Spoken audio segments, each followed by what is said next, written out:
Exercise 3-1. In this exercise, we're going to calculate the total revenues earned by each travel agent that works for Wonderful Journeys Travel Agency. And we're also going to determine how much bonus each one of them is going to receive. So first, let's calculate the total revenues for each salesperson. And we're going to do it first for Bob Cook. So the total revenues for Bob Cook will be, for each air ticket that he sold, he's going to earn a fee of $30, which is right here. So for air tickets, we take the number of air tickets sold, multiply by the fee for each ticket. Now let's calculate the revenues from hotel accommodations. For hotel accommodations, this is how much he sold, and the agency will get a 10% commission. So I multiply that by this commission rate. For rail tickets, this is how much he sold, and we multiply that for the service charge for each ticket. So this is the formula, and when I press enter, the answer is 62,310.10. And since I want to copy this formula to the other rows, so I don't have to type this again for the other salespeople, I need to make sure that the references to B16, B17, and B18 remain fixed or absolute. So I'm going to make them absolute references.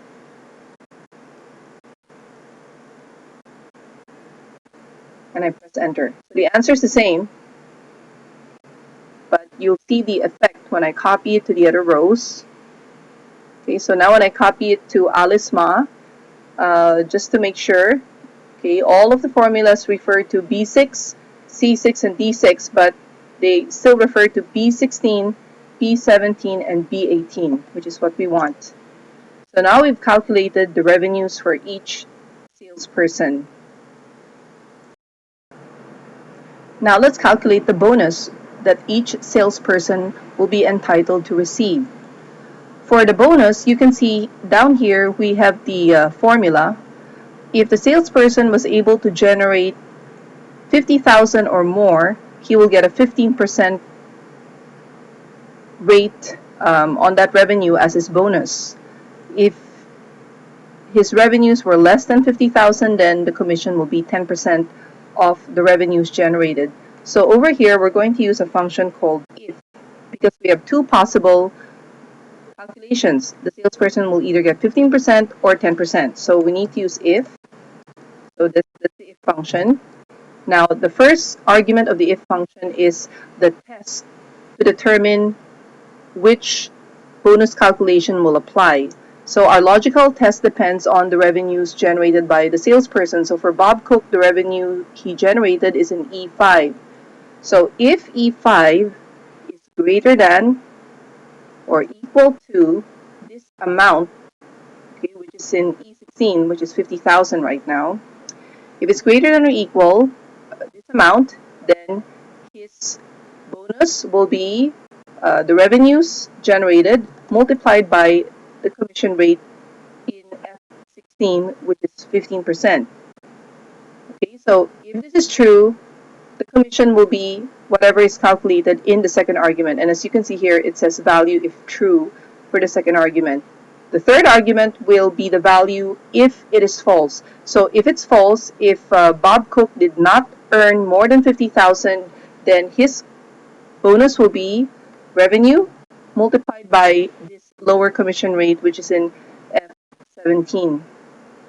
Now, that's the three arguments of the if function. I press enter, and you will see that his bonus is $9,346.52. Now, to copy this to the other cells, I want to make sure that the references to E16, F16, and F17 are absolute. So I'm going to copy this to the rest of the cells. Okay, and there we have the answers. So you can see that for Jason Tam, for example, he earned less than 50,000, so his commission rate was 10%. Same thing with Charlotte Poon, okay, and Alice Ma. Okay, for Bob Cook and for Patrick Young, they earned 15% commission because they generated more than 50,000.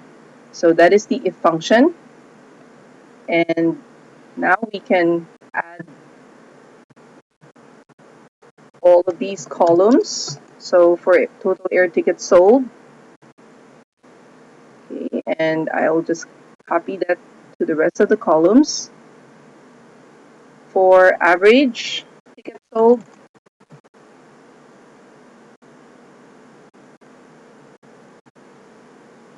I will also copy this to the other columns. Highest number of tickets sold,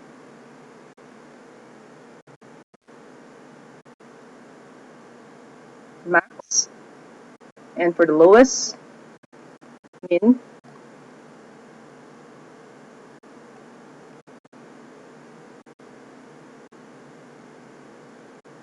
And that's the first part of our exercise. We've completed all of the formulas necessary for our revenue report. Next, we're going to do the charts.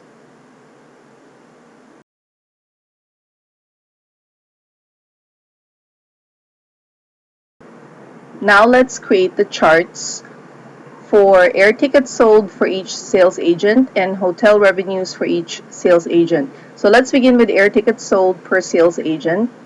The first thing we do is we need to select the data that will appear in the chart, and that would be here, the names of the salesperson plus the air tickets sold. After you've selected the data for the chart, you click Insert, and then you choose the chart type, which in our case is a 2D bar. And you can see that Excel very quickly creates a chart for us. And we just have to drag it to where we want it to go. We can also resize it. So let me scroll down. Okay, I want to resize this. All right. Now, I don't need the legend, so I'm going to go ahead and delete that. I would like to insert a title above the chart, so I go to Layout, Chart Title above Chart, and then I can replace that title. Okay. And then over here, I don't really want these vertical plot lines, so I could go ahead and press Delete after I've selected them. And I can also add data labels so that I don't need this axis. I can delete this too. Okay, so that is my air tickets sold per sales agent. We're going to create the pie chart that shows the percent of sales of hotel revenues generated by each salesperson. So we're going to select the names of each salesperson because they're going to appear in the pie chart.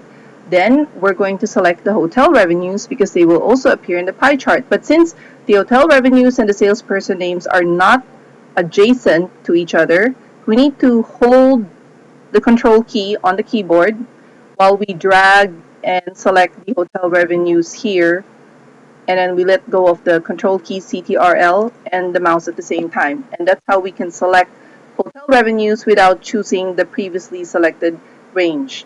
And now we select our chart type up here, which is going to be pie. We're going to use this 3D exploded pie. And once again, Excel very quickly generates the pie chart. Oops, undo. Okay, Excel very quickly generates a pie chart for us. We can drag it and we can resize it. Now, I want to show the labels next to each slice of the pie, and to do that, I can use a layout. You can see up here under Design, there are many layouts that you can choose from. Some of them have labels, some of them have legends, some of them have titles. I'm just going to choose the first one, Layout 1 here. So when I click that, it very quickly changes the layout of my pie chart to one that I would like. Okay, except some of the slices have no label showing up because the height of the chart is not tall enough to show all the labels. So now we can see these labels. I'm going to pull it out And you'll see that there's a leading line that connects it to the slice so that you can easily see which slice the label belongs to. And I want to make these two the same height, so I'm going to pull this down.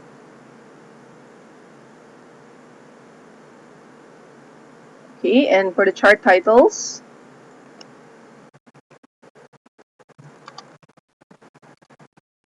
okay, so here are my charts for exercise 3-1. And of course, you can still go ahead and, adjust the sizes so that the two of them are pretty much the same size.